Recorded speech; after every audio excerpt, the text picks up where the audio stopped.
Hello everyone, আসসালামু আলাইকুম। কেমন আছেন আপনারা সবাই? আশা করি নিশ্চয়ই ভালো আছেন। আমিও আপনাদের দয়ায় আলহামদুলিল্লাহ ভালো আছি।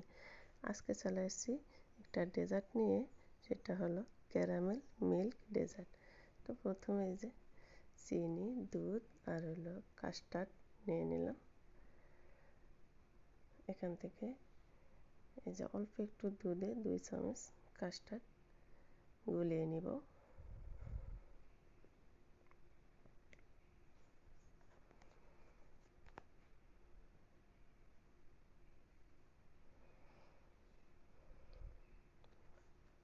আর এখানে নিয়েছি ভ্যানিলা পাউডার।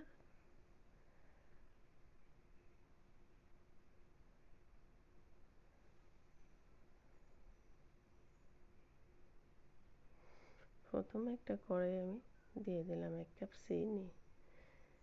চিনিটাকে আমার ক্যারামেল করে নিতে হবে। এখানে আমি একটা প্যানে দিয়ে দিলাম একটু বাটার। বাটারটা গলে গেলে তার ভিতরে দিয়ে দিব 1/2 কাপ ময়দা। ময়দাটা ঘিয়ের ভিতরে একটু ভেজে নিব। যখন এরকম ভাজা ভাজা একটা গন্ধ আসবে, তখন ওই পর্যায়ে দিয়ে দিব এখানে আমি 2 কাপ দুধ, খাঁটি গরুর দুধ।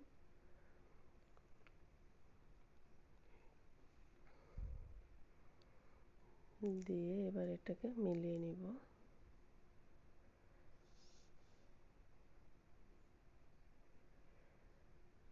এখন দিয়ে দিব 1/2 কাপ চিনি,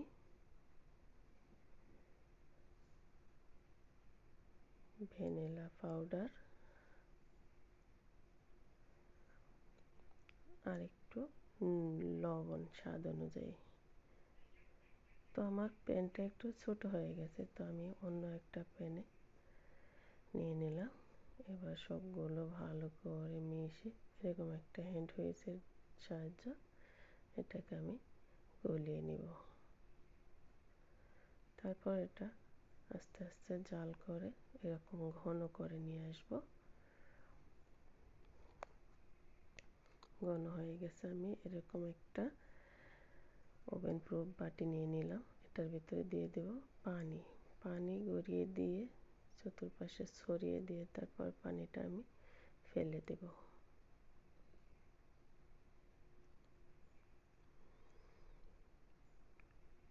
তারপরে এটার ভিতরে আমি ঢেলে দিব।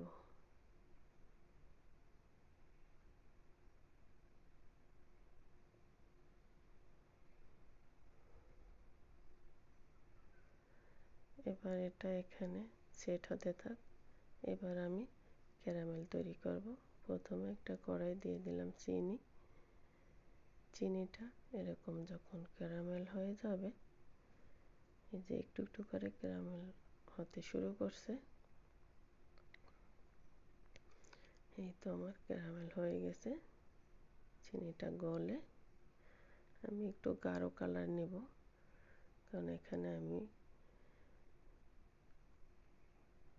এই যে দুধের সাথে যে মিক্স করলাম আমি কাস্টার্ড, সেটা মেশাবো। তখন একটু কালারটা হালকা হয়ে যাবে, যার কারণে একটু গাঢ় কালার করলাম। এবার এটাকে জাস্ট আমার একটু গলিয়ে নিতে হবে। যখন বুদবুদ করে বাবল চলে আসবে, তখন আমি নামিয়ে নিব।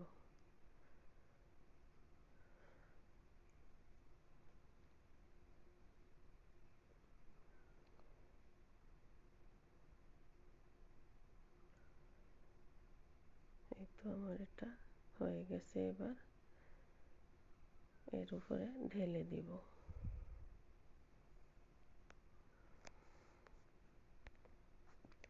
আগের সেই ময়দার মিশ্রণের উপরে ঢেলে দিব।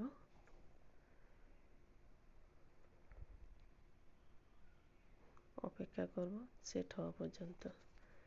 এই তো 2 ঘন্টা ফ্রিজে রেখেছি, তারপরে সেট হয়ে গেছে। এখন উপর থেকে কিছু কাঠবাদাম, কাজু বাদাম, পেস্তা বাদাম দিয়ে একটু সাজিয়ে নিলাম। দেখলেন তো, খুব সহজেই তৈরি করে নেওয়া যায়। বাচ্চাদের তো ভীষণ পছন্দের। তো আজ এই পর্যন্ত। সবাই ভালো থাকবেন, সুস্থ থাকবেন, নিরাপদে থাকবেন। আল্লাহ হাফেজ।